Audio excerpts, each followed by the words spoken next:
Metre ও route permit ছাড়াই ঢাকার রাজপথে চলছে শত শত অবৈধ সিএনজি অটোরিকশা। এটা জেলার গাড়ি, ঢাকা শহরে চলে সার্জেন্ট মান্থি করে, ঠিক আছে? তারা জেলার গাড়ি, তাদের মিটার নাই, তারা কিভাবে কেন চালাবে সার্জেন্ট মান্থি দিয়া? ৬,০০০ টাকা গাড়ি প্রতি মাসে ঢাকা সিটি চলবো। এটা সার্জেন্টের গাড়ি। সার্জেন্টের গাড়ি। এলাকার যে নেতা কর্মী আছে বা পুলিশ আছে তাদের মাধ্যমে এটি রুল মেনটেন করে চলে। আইনি জটিলতায় ব্যবস্থা নেওয়া যাচ্ছে না বলছে বিআরটিএ। হাইকোর্টে গিয়ে এইটার বিরুদ্ধে আমাদের প্রতি একটা আদেশ এনেছে, আমরা যাতে এই গাড়িগুলোকে আপাতত ডিস্টার্ব না করি। দেখছিলেন বিশেষ শিরোনাম। রাত 11টার সময় সঙ্গে আছি আমি জাফর সাদিক এবং আমি পারমিতা হিম। এবার অন্যান্য শীর্ষ সংবাদ।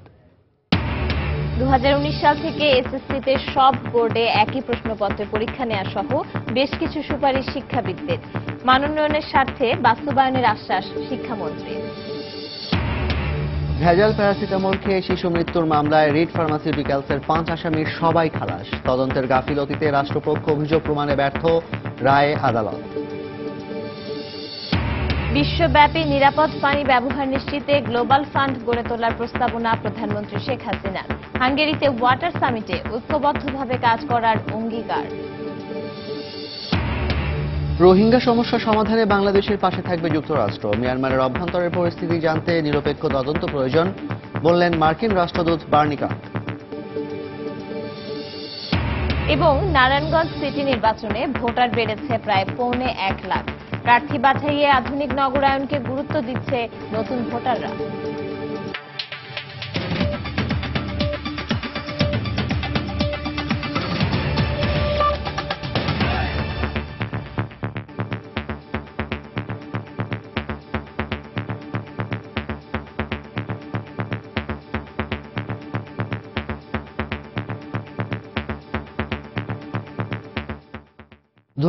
সাল থেকে এসএসসিতে সকল বোর্ডে একই প্রশ্নপত্রে পরীক্ষা নেওয়া, পাবলিক পরীক্ষায় বিষয় কমানো এবং নৈর্ব্যক্তিক ও সৃজনশীল প্রশ্নের মান উন্নয়নে প্রশ্ন ব্যাংক তৈরির সুপারিশ করেন দেশের বিশিষ্ট শিক্ষাবিদরা।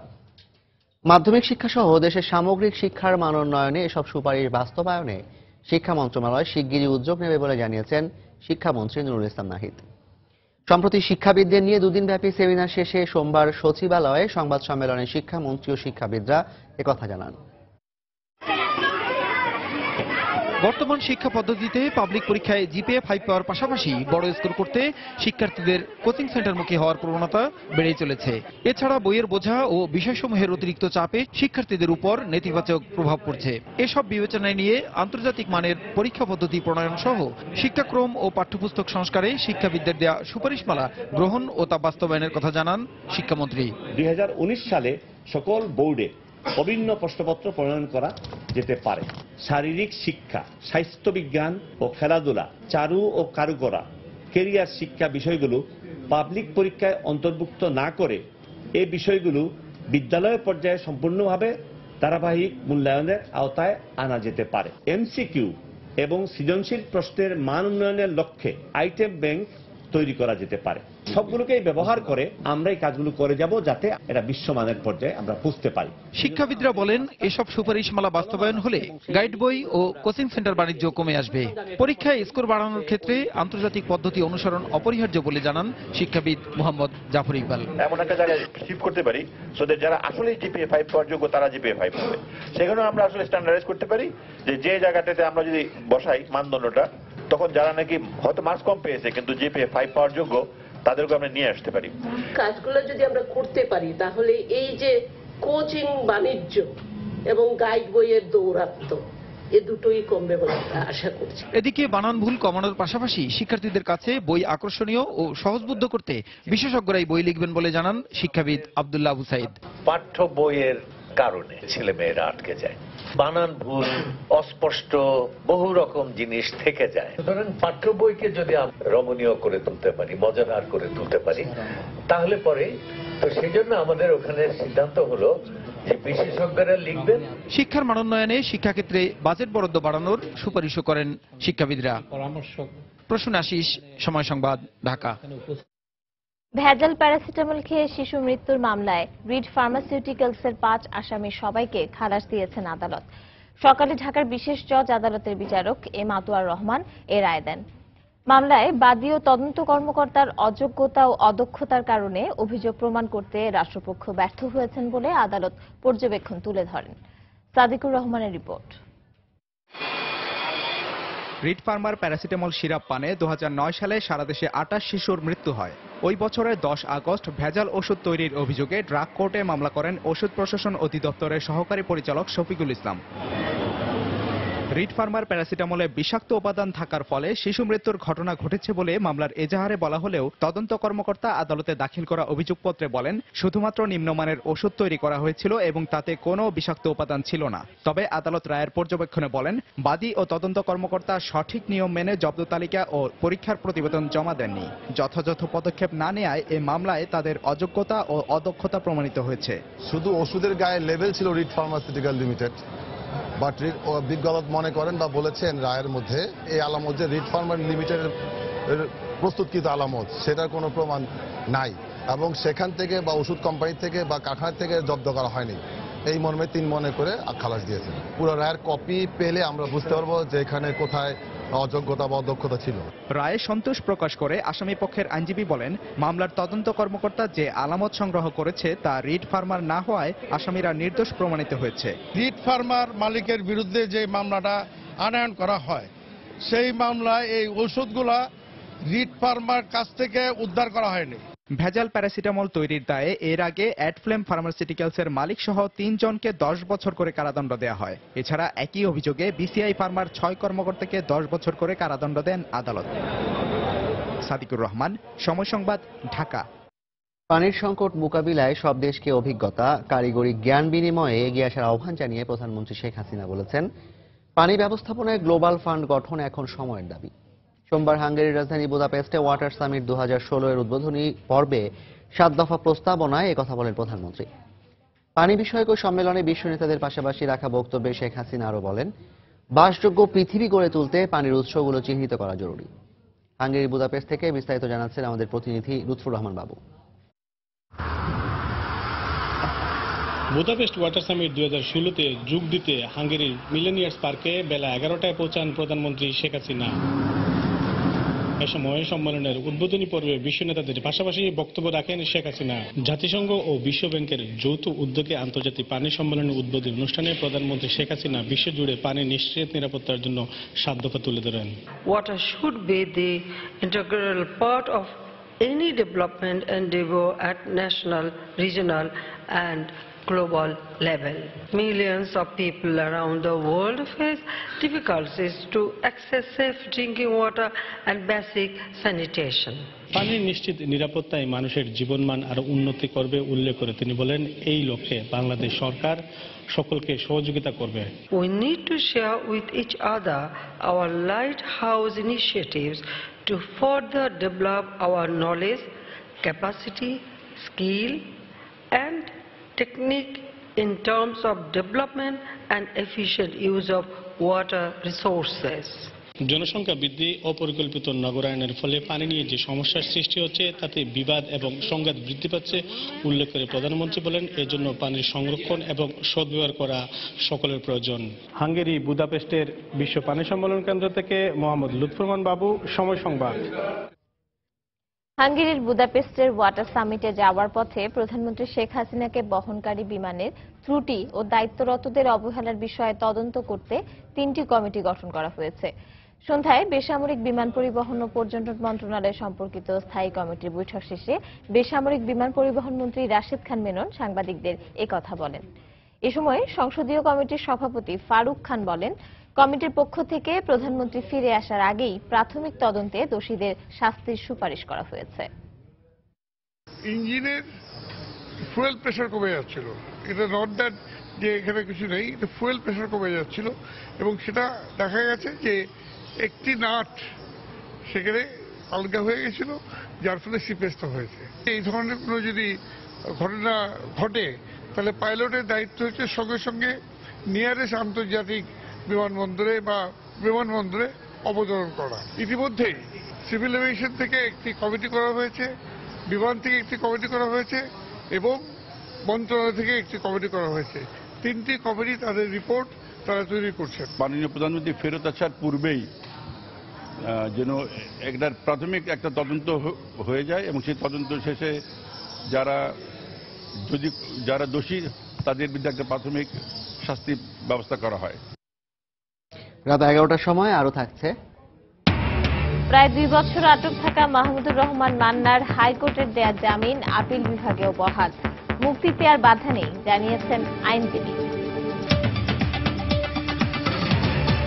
মিয়ানমারের রোহিঙ্গা সমস্যার সমাধানে বাংলাদেশ সহ সমমনা দেশগুলোকে নিয়ে যুক্তরাষ্ট্র কাজ করতে আগ্রহী বলে জানিয়েছেন ঢাকায় নিযুক্ত দেশটির রাষ্ট্রদূত মার্শিয়া বার্নিকাট। বিকেলে রাজধানীর ধানমন্ডির EMK সেন্টারে এ অনুষ্ঠানে তিনি এ মন্তব্য করেন। মার্কিন রাষ্ট্রদূত বলেন, রোহিঙ্গা সমস্যা সমাধানে বাংলাদেশের পাশে থাকবে যুক্তরাষ্ট্র। মিয়ানমারের অভ্যন্তরের পরিস্থিতি জানতে নিরপেক্ষ তদন্ত প্রয়োজন বলেও মন্তব্য করেন তিনি। মিয়ানমারের রাখাইন রাজ্যে সরকারের চালানো নির্যাতনের ফলে বাংলাদেশে অনুপ্রবেশ ঘটছে রোহিঙ্গাদের। সীমান্ত দিয়ে বিজিবির কড়া নজরদারিকে উপেক্ষা করে প্রাণ বাঁচাতে প্রায় প্রতিদিনই এদেশে ঢুকছে শত শত রোহিঙ্গা। প্রতিবেশী দেশে মানবাধিকার এবং নিজেদের শরণার্থী সমস্যা সমাধানে এর মধ্যে আন্তর্জাতিক উদ্যোগের আহ্বানও জানিয়েছে বাংলাদেশ।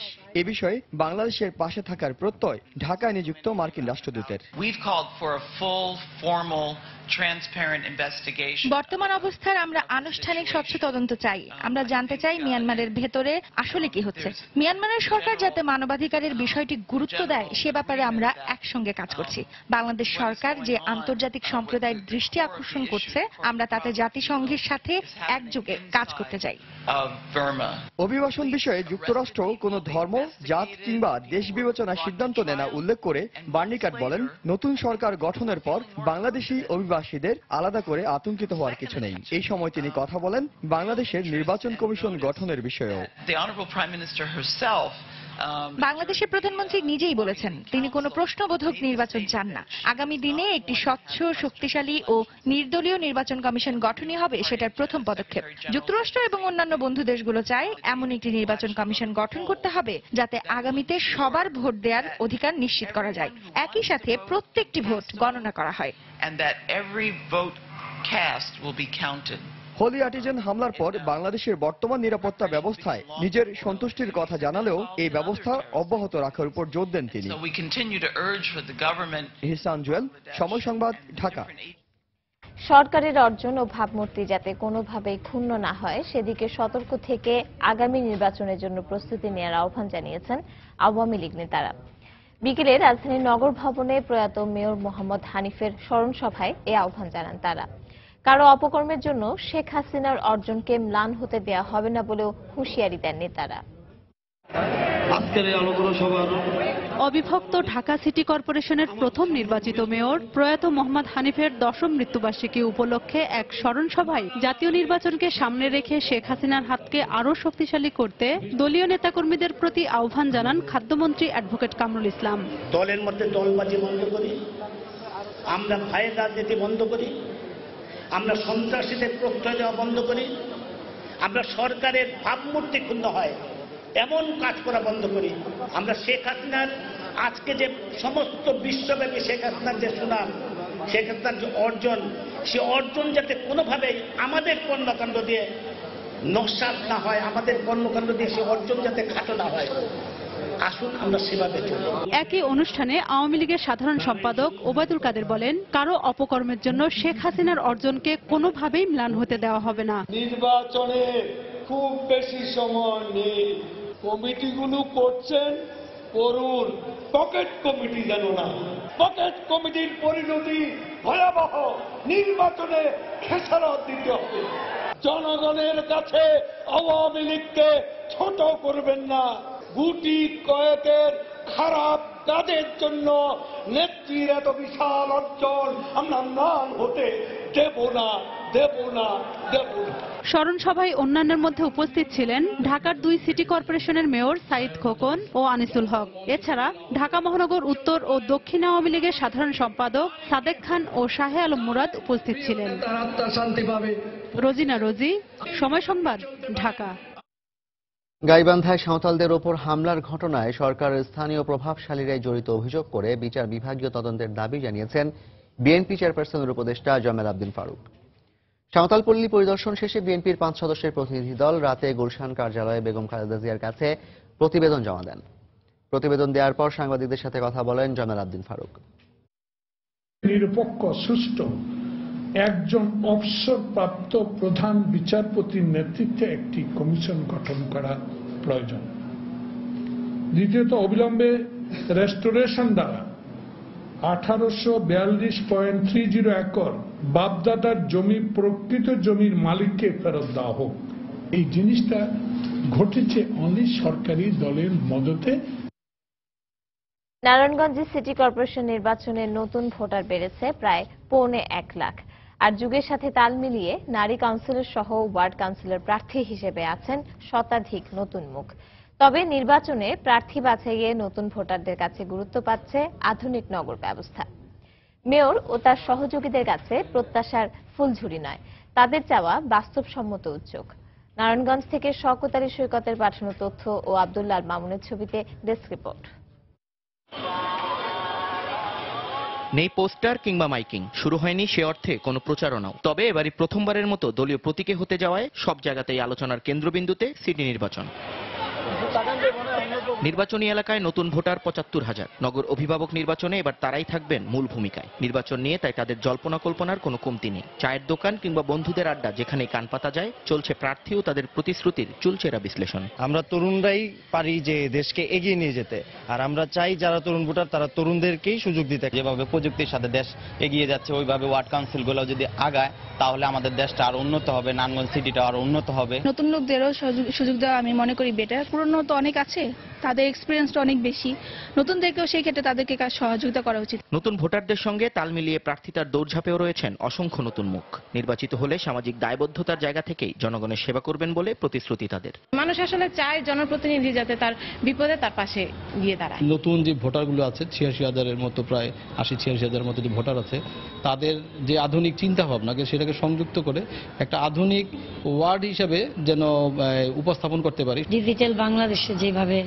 আমাদের নারায়ণগঞ্জ হওয়ার কথা, আমার 3টা ওয়ার্ডকে ওইরকম করে সাজাবো। একজন নারী হিসেবে আমি চাই যারা পিছিয়ে পড়া নারীরা আছেন তাদেরকে নিয়ে আমি কাজ করব। আগামী 22 ডিসেম্বর নারায়ণগঞ্জ সিটি নির্বাচনে 4,79,392 জন ভোটার তাদের ভোটাধিকার প্রয়োগ করবেন। সময় সংবাদ, নারায়ণগঞ্জ। মিটার নেই রুট পারমিটও, এমনকি বাণিজ্যিকভাবে চলার অনুমতিও নেই। এরকম শত শত অবৈধ সিএনজি অটোরিকশা দাপিয়ে বেড়াচ্ছে ঢাকার রাজপথ। বৈধ সিএনজিগুলো মিটারে না চলে শাস্তির মুখোমুখি হলেও অবৈধ এসব সিএনজি বিভিন্ন মহলকে ম্যানেজ করে চলছে বহাল তবিয়তে। এ নিয়ে বৈধ চালকদের মধ্যে ক্ষোভ থাকলেও বিআরটিএ বলছে আইনি জটিলতায় প্রাইভেট সিএনজিগুলোর বিরুদ্ধে ব্যবস্থা নিতে পারছেন না তারা। তবে অবৈধ যে কোনো অটোরিকশা পেলেই শাস্তিমূলক ব্যবস্থা নেওয়া হয়। তাফসির বাবুর রিপোর্ট। এটি গাজীপুর থেকে আসা সিএনজি চালিত অটোরিকশা। ঢাকা সিটিতে যা ঢুকতে পারারই কথা নয়, সেটি নির্বিঘ্নে যাত্রী পরিবহন করছে নগরীতে। সিএনজি চালিত এই অটোরিকশাটি নিবন্ধন পেয়েছে নারায়ণগঞ্জে, তবে এটি এখন চলাচল করছে ঢাকা সিটিতে। রাজধানীর এই খিলগাঁও মোড়ে এসে দেখা গেল এরকম ঢাকা জেলা, নারায়ণগঞ্জ, গাজীপুর, এমনকি সিলেট জেলারও অনেক সিএনজি এই নগরীতে দিব্যি ভাড়া খাচ্ছে বেআইনিভাবে। রাজধানীর কমলাপুর, মালিবাগ, মিরপুর, শ্যামলী সহ নির্দিষ্ট কিছু এলাকায় মিটারবিহীন এসব অটোরিকশা যাত্রীদের কাছে ভাড়া আদায় করছে খেয়াল খুশি মতো।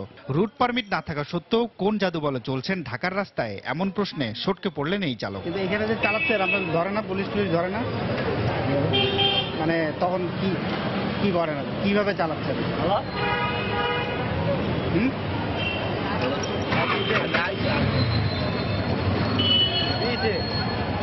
তবে অন্যদের কাছে পাওয়া গেল উত্তর। এটা জেলার গাড়ি, ঢাকা শহরে চলে সার্জেন্ট মান্তি করে, ঠিক আছে, সার্জেন্টের মান্তি করে রাখছে, সার্জেন্ট মান্তি হিসেবে চলে। মাঝখানে আটকালে হ্যার নাম করলে ছেড়ে দেয়। ওই যে হ্যারের ডেলি সকালে অফিসে নামা দিয়ে দেয়। 6,000 টাকা গাড়ি ভর্তি না প্রতি মাসে ঢাকা সিটি চলবো। ট্রাফিক বিভাগের কর্মকর্তারা অবশ্য এসব বিষয়ে প্রকাশ্যে কথা বলতে চান না। তবে তাদের কেউ কেউ দোষটা চাপালেন অন্যদের ঘাড়ে। এটা নিজের একটু বোঝেন না, কোনোভাবে না কোনোভাবে তো চলে।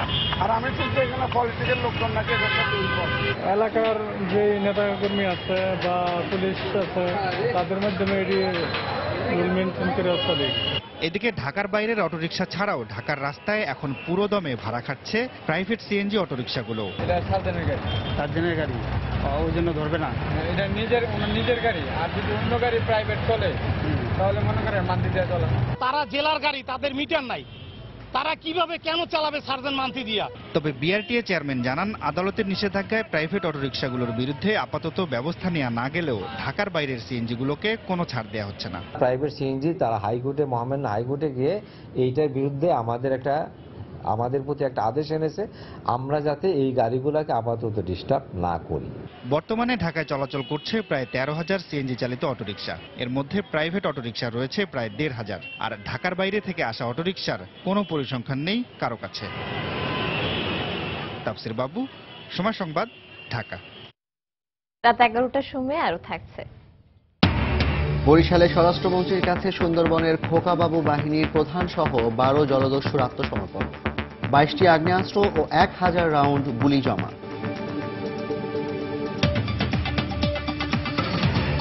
রাষ্ট্রদ্রোহ সহ 2 মামলায় নাগরিক ঐক্যের আহ্বায়ক মাহমুদুর রহমান মান্নাকে দেয়া হাইকোর্টের জামিন বহাল রেখেছেন আপিল বিভাগ। জামিন স্থগিত চেয়ে রাষ্ট্রপক্ষের আবেদন খারিজ করে দিয়ে প্রধান বিচারপতি এসকে সিনহার নেতৃত্বে আপিল বিভাগের 4 সদস্যের বেঞ্চ এ আদেশ দেন। পাসপোর্ট জমা রাখা সাপেক্ষে পুলিশ রিপোর্ট দাখিল করা পর্যন্ত তিনি জামিনে থাকবেন। রাষ্ট্রদ্রোহ ও সেনাবিদ্রোহে উস্কানির অভিযোগে 2015 সালের 25 ফেব্রুয়ারি মান্নাকে গ্রেফতার করা হয়।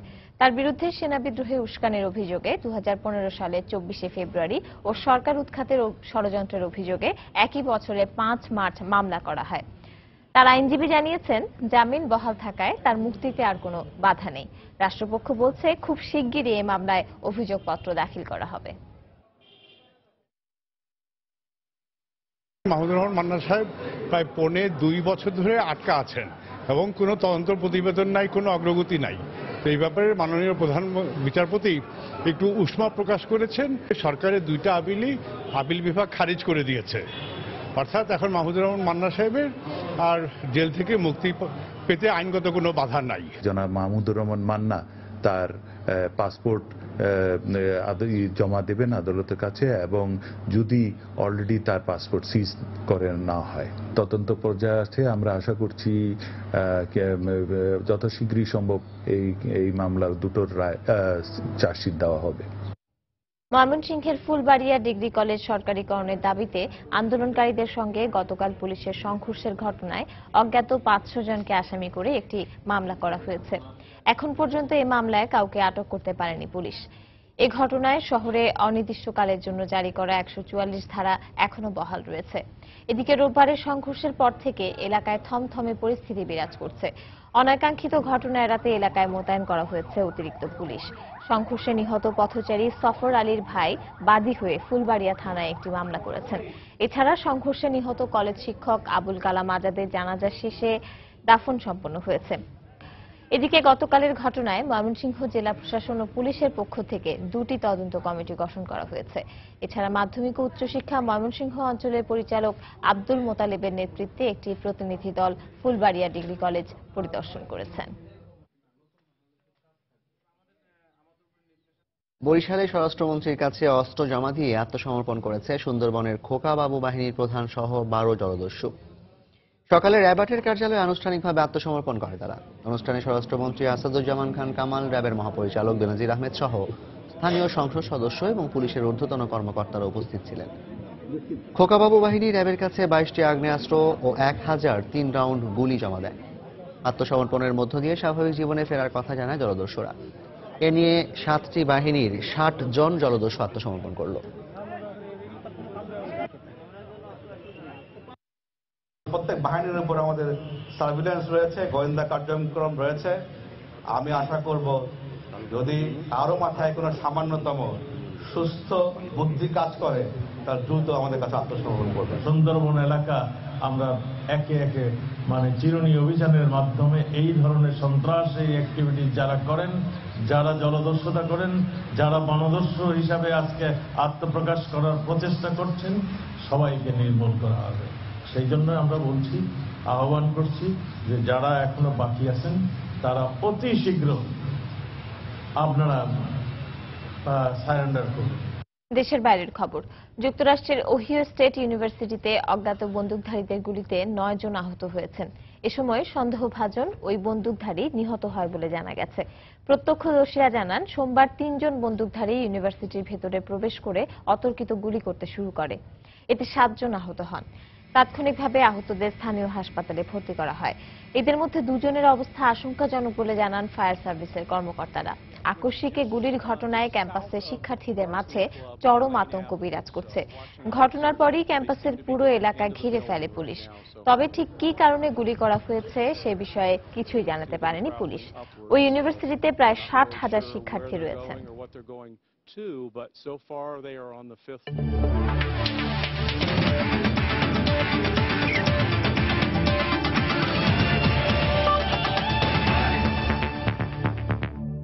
বিপিএল এর খবর। আজ দিনের একমাত্র ম্যাচে রংপুর রাইডার্সকে 49 রানে হারিয়েছে রাজশাহী কিংস। আগে ব্যাট করতে নেমে বিপর্যয়ে পড়লেও শেষ দিকে মেহেদী মিরাজ ও ফরহাদ রেজার ব্যাটিং দৃঢ়তায় 128 রানের পুঁজি পায় ড্যারেন সামির দল। লক্ষ্য তাড়া করতে নেমে মাত্র 79 রানেই গুটিয়ে দেয় রংপুর রাইডার্স। টস জিতে ব্যাটিংয়ে নেমে রাজশাহীর শুরুটা হয় ভয়াবহ বিপর্যয়ের মধ্য দিয়ে। ইনিংসের দ্বিতীয় ওভারেই রুবেল হোসেনের বলে আউট হন জুনায়েদ সিদ্দিকী। এরপর আরাফাত সানি ও শহীদ আফ্রিদির বোলিংয়ের সামনে অসহায় আত্মসমর্পণ করে রাজশাহীর ব্যাটসম্যানরা। সাব্বির স্যামি আকমলরা দ্রুত ফিরে গেলে দলীয় 43 রানে 7 উইকেট হারায় রাজশাহী কিংস। এরপর ইনিংস মেরামতের কাজটি করেন মিরাজ ও ফরহাদ রেজা।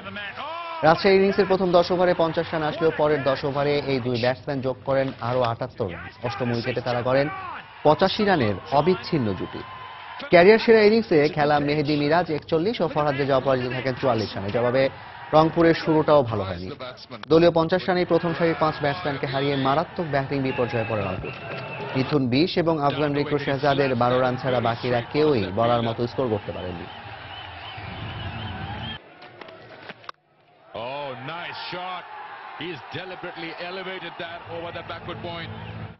রাত 11টার সময় এ পর্যায়ের শীর্ষ সংবাদ জানিয়ে দিচ্ছি আরেকবার।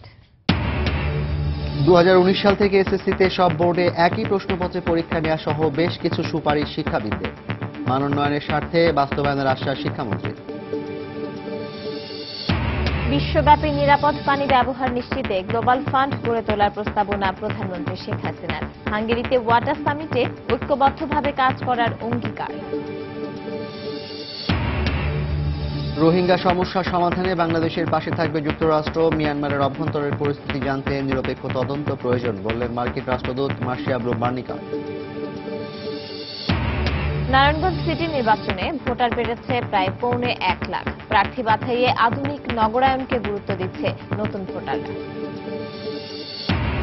এবং মিটার ও রুট পারমিট ছাড়াই ঢাকার রাজপথে চলছে শত শত অবৈধ সিএনজি অটোরিকশা। আইনি জটিলতায় ব্যবস্থা নেওয়া যাচ্ছে না বলছে বিআরটিএ। দর্শক, এই ছিল রাত 11টার সময়। যে কোনো খবর পেতে ভিজিট করুন সময়নিউজ.টিভি আর সঙ্গে থাকুন সময়ে।